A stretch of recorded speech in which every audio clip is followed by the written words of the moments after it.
दोस्तों नमस्कार, मैं हूँ विनीता यादव और आज हम उस मुद्दे पर बात करने जा रहे हैं जो कि अब तीसरे चरण के चुनाव को उस पर असर डाल सकता है। स्थितियां बदल भी सकती हैं, स्थितियां थोड़ी खराब भी हो सकती हैं क्योंकि खबर इस तरह की है।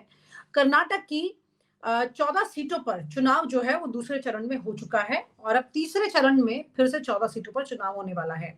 लेकिन उससे पहले एक सांसद की सेक्स स्कैंडल की ऐसी वीडियो सामने आ जाती है जिसको लेकर के भूचाल आ जाता है।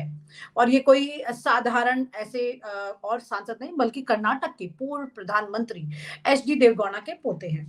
इसके बाद में और भी कई खुलासे होते हैं। बीजेपी काफी आक्रामक हो जाती है और जाहिर है बीजेपी के लिए कर्नाटक में जहां पर बहुत गुंजाइश नहीं दिखाई दे रही थी वहां पर उन्हें एक मौका मिल गया अब इस स्थिति को और ज्यादा उठाने का, बनाने का और ये बताने का कि किस तरह से यहाँ पर वो और नंबर ले सकती है, गेन कर सकती है। खास तौर से चुनाव के वक्त में इस तरह से होता है, इस तरह की तस्वीरें सामने आती हैं।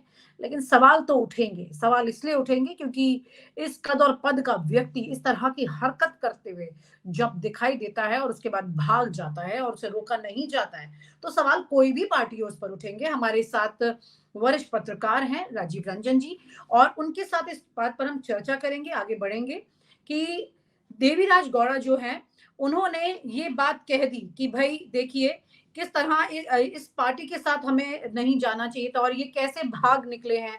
कांग्रेस की सरकार है वो इसे संरक्षण दे रही है तो कैसे कहा जाएगा अब ये कांग्रेस बीजेपी की लड़ाई हो गई है इसके बीच में। लेकिन सच्चाई ये है कि बहुत सारे खुलासे भी निकल के अब इस स्थिति में सामने आने लगे हैं। किस तरह से देखा जाए क्योंकि उनकी तो मेट तक ने उन पर गंभीर आरोप लगा दिए। 3000 के आसपास की वीडियोस उनके पास निकल आई है। काफी साइकी अलग तरह की इस इंसान की दिखाई देती है। लेकिन चुनाव पर क्या असर पड़ेगा राजीव जी? चुनाव पे तो इसका देखिए बहुत भयानक असर पड़ेगा, क्योंकि आप ये समझिए 28 में से सिर्फ 14 जगहों पे कर्नाटका में इलेक्शन हुए, बाकी 14 बाकी हैं। तो ना केवल ये बाकी 14 सीटों को प्रभावित करेगा, बल्कि इसका पैन इंडिया इम्पैक्ट रहेगा। अब आप इस बात को समझिए कि 19 तारीख को 26 तारीख को इनके इस पे तो इलेक्शन हो गया है, जो सीट थी हासन की। और उसके बाद ये वीडियो सामने आए, क्लिपिंग सामने आई है, ठीक है। तो ये दो चरण में 19 और 26 में दो चरणों में 14 सीटों पे हो चुके हैं इलेक्शन। उसके बाद में कांग्रेस ने, जो कर्नाटका में काबिज है, राज्य सरकार कांग्रेस की है, उन्होंने एसआईटी स्थापित की, ठीक है। और जैसे एसआईटी बनाई, उसके बाद में ये प्रज्वल रमन्ना जी जो है वो देश छोड़ के गए। किंतु विनीता जी, मुख्य बात ये है, मैं 4 महीने पहले आपको थोड़ा ले जाना चाहूंगा। दिसंबर 2023 में देवीराज गौड़ा करके इनके एक बड़े नेता हैं कर्नाटका के बीजेपी के, उन्होंने चिट्ठी लिख के वाईवी विजेंद्र, जो पार्टी प्रेसिडेंट है कर्नाटका के, उनको क्लियरली बताया था कि इनके जेडीएस के साथ में हमने टाई अप नहीं करना चाहिए, क्योंकि रेवन्ना जी के खिलाफ बहुत सारी कंप्लेन्स हैं औरतों की, और उनके अगेंस्ट में पेन ड्राइव भी है जिसमें 2936 वीडियो क्लिप्स हैं, ओके, पॉर्न वीडियो क्लिप्स हैं। तो हमको किसी भी तरीके से इनके साथ में संबंध नहीं बनाना चाहिए, पहली चीज। दूसरी चीज, ये बात को ना केवल उन्होंने पार्टी प्रेसिडेंट को बताया कर्नाटका में, बल्कि अमित शाह जी को भी बताया, ऐसा पता चला है अभी। और बीएल संतोष, जो ऑर्गेनाइजेशनल सेक्रेटरी हैं, उनको भी ये इस चीज के बारे में जानकारी। तो ये तो क्लियर कट शो करता है, जो मैं बार बार अपने हर इंटरव्यू में बोलता हूं, कि भारतीय जनता पार्टी जो है, ये दो लोगों की पार्टी बन के रह गई है। यहाँ दो लोग फैसला करते हैं। अभी अमित शाह जी के कानों में ये बात बताने के बाद भी, उनको इस बात से अवगत कराने के बाद भी, कि भाई इनके साथ में किसी भी तरीके का टाइप जो है वो बीजेपी के लिए अच्छा नहीं होगा, अमित शाह जी ने उस चीज के ऊपर में कोई एक्शन नहीं लिया।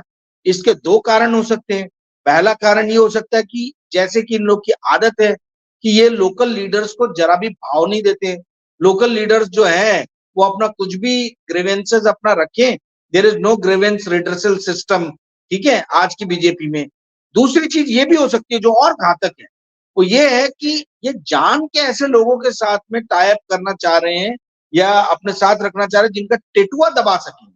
ये कभी कुछ भी हो, क्योंकि इनको लग रहा है कि इनको बहुमत मिलेगी नहीं, तो भैया टेटुआ दबा के रखो, ताकि ये आज तो हमारे साथ में है, कल को हमसे अलग होने की जरा भी सोचे तो ये उसकी हिम्मत हिमाकत ना वो इस चीज की कर सके।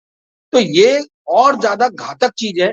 यदि इन्होंने ऐसा सोच के रखा कि भाई ये टेटुआ दबाने के लिए हमारे लिए, हमारे पास में इसके काफी सबूत हैं, और उसके बाद भी दे वेंट अहेड, तो आप समझ सकते हैं कि पॉलिटिक्स का स्तर किस स्तर तक गिर गया है, जहां बेटी बचाओ बेटी पढ़ाओ और नारी शक्ति का नारा देने वाले, चाल चरित्र की बात करने वाली पार्टी आज जो है अपने ही लोकल लीडर्स की कंप्लेन को फॉलो नहीं कर रही है, मान नहीं रही है, लेकिन और वो इस तो तरीके से कांग्रेस पर मानसिक इल्जाम लगा रही है असंतुलित ना, लोगों के साथ में वो टाई अप तो, कर रही है। जी विनीता हाँ, जी। लेकिन वो तो कांग्रेस पर ही इल्जाम लगा रही है ना, ये कहते हुए कि आपकी सरकार है, और फिर भी वो भाग गया। भाई आप इस बात को समझिए, कांग्रेस ने तो एसआईटी स्टैब्लिश की थी, ठीक है। एयरपोर्ट पे सीआईएसएफ के लोग रहते हैं। एयरपोर्ट जो है वो कंप्लीटली केंद्र का ये है। आपको किस तरीके से जाने दिया गया, आप तो पहले ये बताइए। और भाग गए तो भाग गए, अब प्रत्यार्पण कोई राज्य सरकार तो कर नहीं सकती है। प्रत्यार्पण जो है जर्मनी के साथ में तो केंद्र सरकार ही करेगी। तो वो भाग गए तो अब ये तो केंद्र सरकार का काम है कि भाई आप उनके प्रत्यार्पण की जो है एप्लीकेशन लगाइए, और आप बताइए इस देश को कि हम प्रत्यार्पण करने वाले हैं, हमने क्या स्टेप लिया है। आप बोलिए देवी गौड़ा जी को कि भाई वो पब्लिकली जो है अनाउंस करें कि भाई मेरे पोते को मैं कॉल करता हूं कि वापस इंडिया में आए। रेवन्ना जो उनके फादर है वो कॉल करे। ये सब फादर तो बातें उनके ये कह कांग्रेस, रहे हैं ये कि एक देखिए ये साजिश मुद्दा है जो है और ना कुछ बहुत ही पुराने घातक वीडियोस मुद्दा है। हैं। जी। फादर तो कह रहे हैं कि कुछ ये पुराने वीडियोस हैं, 5-6 साल पुराने वीडियोस हैं, और ये साजिश की जा रही है। अरे पुराने वीडियोस हैं पर पॉर्न वीडियोस हैं, तो क्या पुराने वीडियोस हो जाने से क्या वो पॉर्न जो उसके अंदर में इल्जाम लगाया जा रहा है, जबरदस्ती की जा रही है औरतों के साथ में, वो खत्म हो जाता है क्या? वो पुराने हो चाहे नए हो उससे क्या मतलब। वह पुराने वीडियोस हैं और उसमें आप किसी औरत के साथ जाति कर रहे हो, तो क्या हो आप उस सजा के हकदार नहीं हो? और जहां तक रही बात की छेड़छाड़ की गई है, तो वो तो जांच में पता चलेगा कि छेड़छाड़ हुई है कि नहीं हुई है। पर आप देश राजीव छोड़ जी, के क्यों जा रहे आपको ये नहीं लगता अभी पूरा मैटर जो है, it's a very serious case, it's a very serious case. इसमें ना जाने कितनी धाराएं उनके ऊपर कितनी औरतों से लग जाएंगी, क्योंकि जितने वीडियो दिखाई दे रहे हैं उसके बाद तो ये बहुत बड़ा सेक्स स्कैम हुआ इसे, मतलब एक सिर्फ सेक्स स्कैंडल नहीं कहेंगे, it is going to be a bigger one. ऐसी सिचुएशन में लेकिन जब चुनाव चल रहे हैं, उस वक्त इसको बिल्कुल एक तरह का अमली जामा पहना करके, मतलब बिल्कुल पार्टी फाइट हो जाएगी ये। इसको कितना जायज मानते हैं, क्योंकि अभी आधे सीटों पर चुनाव हो चुका है, आधी सीटों पर चुनाव होने जा रहा है। और तीसरे चरण से पहले, क्योंकि साउथ में बीजेपी अब काफी हद तक अपने आप को लूजर के तौर पे देख रही है, और वहां पर उनकी कुछ दाल गल नहीं रही है। तो ऐसी सिचुएशन में अपनी कर्नाटक से आपको लगता है कुछ सीटों पर इम्पैक्ट कर पाएंगे इस वक्त में, और कुछ फायदा, इनको कुछ फर्क पड़ेगा? देखिए मैंने आपको शुरू में ही बताया कि ये ना केवल कर्नाटका की 14 सीट बल्कि पैन इंडिया लेवल पे इसका आपको असर नजर आएगा। पहले चरण में 102 सीटें, दूसरे चरण में 88 सीटें, टोटल मिला के हुआ 190 सीटें। 543 लोकसभा सीट्स पे इलेक्शन होने के हैं, तो 543 से 190 माइनस कर दीजिए तो कितना आता है, 353 सीट्स। 353 सीट्स पे अभी इलेक्शन होने बाकी है। मैं आपको ये बता रहा हूं कि 353 सीट में से कम आधी सीटों पे तो इसका इम्पैक्ट बनेगा। यदि मीडिया ने इस चीज को पूर्ण जोर से उठाया तो पूरे 353 सीट पे इसका असर पड़ेगा। प्रॉब्लम यह है कि इतने ग्रेव इंसिडेंट के बाद भी जो है ये मीडिया जिस तरीके से बाकी चीजों को मुद्दा बनाती है, क्या वो इसको मुद्दा बनाएगी? आप विनीता जी एक पैटर्न देखिए। देखिए हर चीज में जो है क्राइम, आप क्राइम रिपोर्टर रही हैं, आपको मालूम है कि भाई हम पैटर्न्स ढूंढते हैं, राइट। पैटर्न क्या हमको नजर आ रहा है मोदी सरकार में?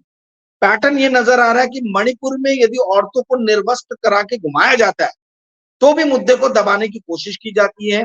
उसमें जो है हमारी बहुत ही वोकल और बहुत ही ज्यादा मुखर मंत्री जो है महिला बाल विकास की स्मृति ईरानी जी, वो कुछ बोलती नहीं है, गायब रहती है। लेकिन संदेश महिला खाली पर पहलवानों वो का इशू जो बिल्कुल है, एक मिनट लेट मी फिनिश। महिला पहलवानों का जो इशू है, इसमें भी हमने यही देखा पैटर्न कि इसमें भी जो है सरकार ने किसी भी तरीके का कोई बहुत स्ट्रिक्ट एक्शन, जो केजरीवाल जी और हेमंत सोरेन को अरेस्ट करते वक्त जो तत्परता दिखाई, ऐसी कोई तत्परता तो दिखाई नहीं गई।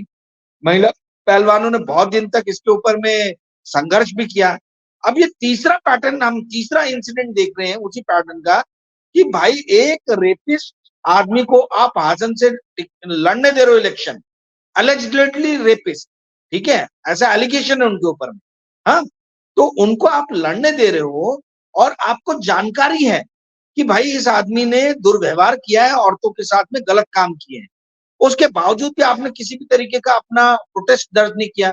तो ये सारे पैटर्न्स क्या दिखाते हैं, ये सारे इंसिडेंट्स क्या दिखाते हैं, ये पैटर्न ये शो करते हैं कि औरतें आपके लिए नगण्य हैं, आपके केंद्र बिंदु में औरतों के मुद्दे और औरतों के सुरक्षा के मुद्दे कहीं दूर दूर तक मायने नहीं रखते हैं। औरतों के ऊपर में जब भी अत्याचार हो रहा है तो आप मौनी बाबा बन जा रहे हो। स्मृति ईरानी हर चीज के अंदर में इतनी ज्यादा वोकल है, वो इन मुद्दों के ऊपर में क्यों नहीं बात करती है भाई, जब उनके पार्टी के लोगों पे या उनकी सहायक पार्टियों के ऊपर में प्रश्न चिन्ह उठते हैं। तो ये मौनी बाबा जो मोदी जी बन जाते हैं और जो स्मृति ईरानी जो इतनी वोकल लीडर है, ये मौन व्रत धारण कर लेती है, भाई इनसे प्रश्न पूछा जाना चाहिए कि आपको पार्लियामेंट में अखियों से इशारा करने पे राहुल गांधी के अगेंस्ट में आपने बातें जो है कहां से कहां लेके गए। यहाँ तो 2936 पॉन क्लिप्स है, इस पे आप क्या कहना चाहेंगे, इनसे सवाल पूछा जाना चाहिए। जी आप कुछ कह रही थी विनीता जी। हाँ, मैं ये कहती कि जिस तरह क्या आपने जो सवाल किए उसमें बहुत सारी चीजें बायसनेस लगातार दिखाई दी है इस मामले पर, जो कि सही नहीं है। खैर, लेकिन ये है कि जेडीएस ने पहले बीजेपी के साथ भी किया, फिर बाद में कांग्रेस के साथ भी किया अपना गठबंधन। ऐसी स्थितियां जो हैं, इसमें कोई किसी के ऊपर छींटाकशी करे पॉलिटिकली, एथिकली देखा जाए, ये सिचुएशन उससे बिल्कुल बाहर है। ये राडार इस तरह का है कि दोनों ही पार्टियां अगर इस को मोहरा बनाती है तो दोनों ही बना सकती हैं। इसमें कोई ऐसा नहीं है कि एक के साथ ऐसा है, इन दोनों के पास इक्वल स्पेस है। तो ऐसी सिचुएशन में अगर हम देखते हैं कि आप इसे पॉलिटिकल मैटर बनाते हैं, तो एथिकली ये जिस बात का जिक्र आप अभी कर रहे थे, मैं उसी पर आ रही हूँ कि ये सिचुएशन मतलब बहुत ही अब लगता नहीं कि लोग इस बात को मानेंगे, लेकिन ऐसा मुझे लगता है कि तमाम महिलाएं जो होती है किसी भी पॉलिटिकल पार्टी की हो, उनको इसको एक अलग तरह से देखना चाहिए जो नहीं देखा जाता। यानी कि जो महिला के मुद्दे को आप कह रहे हैं कि वो बिल्कुल जीरो हो चुका है सबके लिए, खास तौर से बीजेपी के लिए। ऐसी सिचुएशन में इस वाले मुद्दे पर, जो कि जर्मनी चला गया है, आरोपी भाग चुका है, उस सिचुएशन में क्या ये सब चीजें पूरी तरह से जीरो पर नहीं आ जाती हैं, खास तौर से दोनों ही पार्टियों के लिए नुकसान फायदे में? जीरो पे कैसे आएंगे भाई, आपके दोनों के साथ तो रही है गृह मंत्री, सुनिए, इनका कांग्रेस के साथ में टाइप कब था, 2019 में था। तो ये वीडियो तो अभी आ रहे हैं, तो आज से 5 साल पहले जिसके ऊपर आप, उसके ऊपर में कैसे, जब उस टाइम में मालूम ही नहीं था कांग्रेस के लीडर्स को, तो आज आप कैसे बोल रहे हैं कि भाई वो जिम्मेदार है। भाई कांग्रेस ने तो 2024 में टाइप नहीं किया ना। और सबसे बड़ी बात यह है कि जब आपके लोकल लीडर्स खुद आपको कंप्लेन कर रहे हैं कि आप जेडीएस के साथ में किसी भी तरीके से मत टाइप कीजिए, तो आप लोकल लीडर्स की कंप्लेन को क्यों नहीं सुन रहे हो। ये देखिए आप विनीता जी, इसमें पैटर्न्स देखिए, पैटर्न क्या है कि नेशनल लीडर लोकल लीडर की नहीं सुनते हैं। लोकल लीडर कितने भी कंप्लेन करते रहे, नेशनल लीडर उन बातों को तवज्जो नहीं देते। दूसरा पैटर्न ये है कि महिलाओं के इतने सारे इश्यूज सामने आए, महिलाओं के इश्यूज सामने आने के बाद भी पार्टी क्यों नहीं, बीजेपी इतनी वोकल क्यों नहीं हो रही है। हर मुद्दे पे वोकल होती है वो। महिलाओं की सुरक्षा का मामला है और महिलाओं के साथ दुर्व्यवहार का मामला है, तो उन मामलों पर क्यों नहीं वोकल होती है। ये वोकल होना जायज है कि नहीं है, ये मेरा सवाल जो है। आप देखिए, इसके अंदर में कांग्रेस को लाना या किसी दूसरी पार्टी को लाने का जो आपने बात किया है, वो मैं उससे सहमत नहीं हूं, क्योंकि अलायंस जो है वो बीजेपी के साथ हुआ।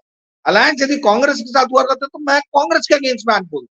पर ये जब बीजेपी के साथ में अलायंस हुआ है और बीजेपी के यानी इंडिया के होम मिनिस्टर जो बीजेपी के लीडर है, उनको क्लियरली लोकल लीडर्स ने ये बताया है, कंप्लेन किया है। और सबसे बड़ी बात तो कि बीजेपी के जो ऑर्गेनाइजेशनल सेक्रेटरी हैं बीएल संतोष, वो भी कर्नाटका से आते हैं। तो बीएल संतोष जी कैसे ऑर्गेनाइजेशनल सेक्रेटरी है भाई, कि उनको यही नहीं समझ में आ रहा है कि हम किस तरीके के लोगों के साथ में जो है वो टाइप कर रहे हैं। तो इसी तरीके के गलत निर्णयों के कारण कर्नाटका में 2023 में भाजपा ने अपनी सत्ता जो है वो खोई है। और जो हम इतना बोलते हैं कि चाणक्य है और ये है और तमाम दुनिया भर की उपाधियां दे रखी है मीडिया ने, भाई ये चाणक्य कोई इस तरीके का काम करता है क्या? जो रेपिस्ट आदमी हो, एलिजेडली रेपिस्ट, लेकिन उसके आपको नहीं साथ में लगता कि उसको आप बीजेपी इस टिकट देने के मामले लिए में अलाउ कर इम्यून दे हो रहे हो। चुकी है? लेकिन बीजेपी इस मामले में इम्यून हो चुकी है, आपको नहीं लगता? क्योंकि चिन्मय आनंद की बात करें, कुलदीप सेंगर की बात करें, अजय टेनी की बात करें, ब्रिजभूषण की बात करें, इन सब मैटर्स में चिन्मय आनंद की बात करें, कितनी देरी से अरेस्टिंग हुई थी, कुलदीप सेंगर की सिचुएशन में भी इस तरह से दिखाई दिया था, अजय टेनी में तो उनका पद इस्तीफा कभी लिया ही नहीं गया, ब्रिजभूषण तो खुली किताब सबके सामने ताजी ताजी है, सब जानते हैं। तो ये बहुत इम्यून नहीं हो चुके हैं? आपको नहीं लगता कि यहाँ पर इनको थोड़ा मौका जो मिला हुआ है इस वक्त, आप जिन कार्यकर्ताओं की बात करें कि उन्होंने याद दिलाया और इन्होंने नहीं उस वक्त ध्यान दिया इस बात पर, लेकिन अगेन वही सारी चीजों को साइड करके, क्योंकि बीजेपी के लिए इस वक्त चुनाव इलेक्शन इंपॉर्टेंट है ना, लूजिंग ग्राउंड उनके लिए बन चुकी है सिचुएशन। अब चुनाव में प्रतिशत लगातार जिस तरह गिर रहा है, बीजेपी के लिए बैड न्यूज आ रही है। ऐसे में वो इस मुद्दे में भी कहीं ना कहीं अपने फायदे को ढूंढने की कोशिश करेगी। तो ये इम्यून नहीं हो चुकी है क्या? इन चीजों से ज्यादा इंपॉर्टेंट फिर इलेक्शन नहीं हो गया है क्या फिर बीजेपी के लिए? नहीं, जो अभी वोटिंग परसेंटेज गिरा था, अब आप देखिएगा वोटिंग परसेंटेज जो है ना, वो बढ़ेगा और महिलाओं का बढ़ेगा। यही मुद्दा जो है, अकेले मैं आपको बता रहा हूं, ये मुद्दा को अगर अपोजिशन ने तरीके से जो है इसका प्रचार प्रसार किया अगले आने वाले 1 महीने तक, और इस मुद्दे को मीडिया ने ठीक से उठाया। देखिए सबसे बड़ी दिक्कत ये हो रही है कि मीडिया अपनी जिम्मेदारियों को जो है ना सही से नहीं निभा रहा। जहां भी बीजेपी घेरे में आती है तो मीडिया बोलने लगती है कि भाई हम न्यूट्रल होकर न्यूट्रल भूमिका निभाना चाहते हैं। अरे मैं दर्शकों को यह बताना चाहता हूँ, न्यूट्रल नाम की कोई चीज नहीं होती है। सच जो होता है वो एक तरफा होता है, इसीलिए बोला जाता है सच कड़वा है। लोग ये नहीं बोलते कि सच आधा मीठा है आधा कड़वा है, या सच आधा नमकीन है आधा कड़वा है। भाई सच जो है वो एक तरफा होता है, वो एक ही चीज को इंगित करता है। तो ये न्यूट्रल बनना, ये इम्पार्शियल बनना, ये सब बड़े सुविधाजनक जो है ना, हम लोगों ने, पत्रकारों ने अपने लिए रास्ते निकाल लिए और बना लिए कि हम जो है बहुत ज्यादा वोकल होके सच को सामने ना लेके आए, न्यूट्रल न्यूट्रल खेलते रहे। तो न्यूट्रल जो है सच तो भैया कड़वा ही रहेगा, एक तरफा रहेगा। और आज की डेट में सच ये है कि भारतीय जनता पार्टी जिस तरीके से, खासतौर पे मोदी जी के अंडर में जो कार्यकाल हमने देखा है 2019 से लेकर 2024 तक, जिसमें स्मृति ईरानी जी महिला बाल विकास मंत्री बनी है, उसके बाद से हमने देखा है कि महिलाओं के ऊपर में एक से एक अत्याचार हुए, और उन महिलाओं के ऊपर में अत्याचार होने के बावजूद भी जो है महिला आयोग जो है वो गायब है, स्मृति ईरानी जी गायब है, नरेंद्र मोदी जी मौनी बाबा बन जाते हैं, किसी भी तरीके का स्ट्रिक्ट एक्शन नहीं लिया जाता है। आप अपोजिशन के लीडर्स को तो, सिटिंग चीफ मिनिस्टर्स को उठा के जेल में बंद कर देते हो, इतनी तत्परता दिखाते हो। तो आप इस तरीके के लोगों को क्यों नहीं उठा के जेल में बंद करते हो? आज तक ब्रजभूषण सिंह का टिकट डिनायल बीजेपी ने अनाउंस नहीं किया है। किसी को नहीं मालूम है कि उनको टिकट मिलेगा कि नहीं मिलेगा। तो यही बताता है कि ये लोग कितने ज्यादा डरे हुए अंदर से कि हमारी 272 की जो है वो सीट आ पाएगी कि नहीं आ पाएगी। क्योंकि किसी ने इनको बता दिया कि अगर आपने ब्रिजभूषण सिंह को टिकट नहीं दिया तो ना केवल जो है उनकी संसदीय क्षेत्र, बल्कि आसपास के 5-7 और संसदीय क्षेत्र में बीजेपी हार जाएगी। अब उससे इतने खौफ में आ गए हैं लोग कि न्याय और सारी चीजों को भूल गए। भाई क्या लगता है आपको ये अनाउंस कर देने में कि हम नहीं दे रहे इस बार ब्रिजभूषण सिंह को टिकट? आप क्यों क्यों नहीं, आपने मणिपुर के सीएम को क्यों नहीं हटाया? क्यों नहीं हटाया आपने मणिपुर के सीएम? आपने क्यों जेडीएस के साथ में जो है टाइप को अपना तोड़ा नहीं, जब आपको आपके लोकल लीडर्स ने इन्फॉर्म किया? इसका मतलब यह है कि आपको महिलाओं से कोई लेना देना नहीं है, कोई लेना देना नहीं है महिलाओं की सुरक्षा से। महिलाएं सिर्फ और सिर्फ आपके लिए वोटर हैं, सिर्फ वो आके आपको अपना वोट दे के जाए, और आप उनको लुभावनी लाडली दीदी और लखपति बहना और पता नहीं क्या क्या जो है एक तरीके के ब्राइब देते रहिए ताकि वो आपको वोट डालती रहे। कल्याणकारी नीति के रूप में ब्राइब देने का काम चल रहा है। अनाप शनाप जो है कुछ भी लोगों को लोन बांटे जा रहे हैं, ऐसा वही क्लेम कर रहे हैं कि हमने 3 करोड़ लखपति दीदी बनाई। अरे तो भाई कंजम्पशन इंडिया का डिक्लाइन क्यों हो रहा है? क्यों नहीं इकोनॉमी में उछाल आ रहा है? कंजम्पशन तो डिक्लाइन पे डिक्लाइन होता जा रहा है। तो इतनी लखपति दीदियां आप बना रहे हो, तो ये लखपति दीदियां इकोनॉमी को क्यों नहीं सपोर्ट कर पा रही है? यही मेरे को जानना है। एनीवेज, मुद्दे से थोड़ा भटका, कहने का अर्थ ये है कि औरतें जो हैं सिर्फ और सिर्फ इनके लिए एक वोट का माध्यम है, वोट का जरिया है। और कांग्रेस को इस बात को हाईलाइट करने की जरूरत है। कांग्रेस और बाकी जितने भी अपोजिशन पार्टी के लीडर्स हैं, इनके प्रवक्ता वक्ता मैं तो सुनता ही नहीं हूं, पर मुझे मालूम नहीं, मैं मतलब अगर ये बहुत स्ट्रांगली बोलते तो शायद ये मुद्दा जो है ये आने वाले बोलेंगे अगर तो आने वाले 10-15 दिनों में ये पूरे इस इलेक्शन का समीकरण जो है बदल देगा। ये विनीता जी मैं आज आपको बता रहा हूं, मार्क माई वर्ड्स, ये अकेला एपिसोड जो है, ये अकेला इवेंट जो है, ये पूरा 2024 के इलेक्शंस को पलट के रख देगा। जी बड़ी बात यह कि आधी आबादी जो है उसे समझने की जरूरत है कि उसकी रक्षा एक्चुअली कौन कर रहा है और किस तरह से उसे खतरे में डाल रहा है। अफसोस की बात यह है कि इस तरह के सीरियस मैटर्स जो हैं वो पॉलिटिकल वेपन की तरह इस्तेमाल हो जाते हैं कई बार। और अगर कांग्रेस इस बात को अलग तरह से, जो आपने कहा कि विपक्ष इसका इस्तेमाल या ये कहें कि इसे न्याय दिलाने की बात को लेकर के भी आगे बढ़े, तो कम से कम एक राइट पाथ तो उसे मिलेगा। अदरवाइज तो जिन लोगों के नाम मैंने गिनाए और जो बातें आपने कही हैं, कुल मिला करके वहां पर दिखाई देता है कि बीजेपी पूरी तरह से इम्यून हो चुकी है। महिलाओं के मुद्दे पर उनकी सेंसिटिविटी बिल्कुल कहीं नमनेस में है। बहुत बहुत शुक्रिया आपका, क्योंकि बहुत इंपॉर्टेंट मैटर है जो कि सबको समझने की जरूरत है और सीरियस मैटर है, नो डाउट। इसमें पॉलिटिकल एक तरफ है और एक तरफ महिलाओं की बहुत सीरियस बात है यहाँ पर। आई होप कि being a woman also I believe कि विपक्ष इसको, महिलाओं के मुद्दे को उस लेवल पे ले जा करके लोगों को समझा पाए। और वक्त बहुत कम है, लेकिन तीसरे चरण में दिखेगा कर्नाटक की भी सिचुएशन से कि कैसे कर्नाटक ने इस बात को समझा। और आपने कहा कि पूरे पैन इंडिया से इम्पैक्ट होगा। तो अगर वाकई में वोट प्रतिशत बढ़ता है और महिलाओं की भागीदारी बढ़ती है तो ये बहुत बड़ा तमाचा हो सकता है सत्ता के लिए। बहुत बहुत शुक्रिया, थैंक यू सो मच। और आप हमसे जुड़े रहने के लिए सब्सक्राइब करें YouTube पर, फॉलो करें ट्विटर पर और लाइक करें Facebook पर। और ज्यादा जानकारी के लिए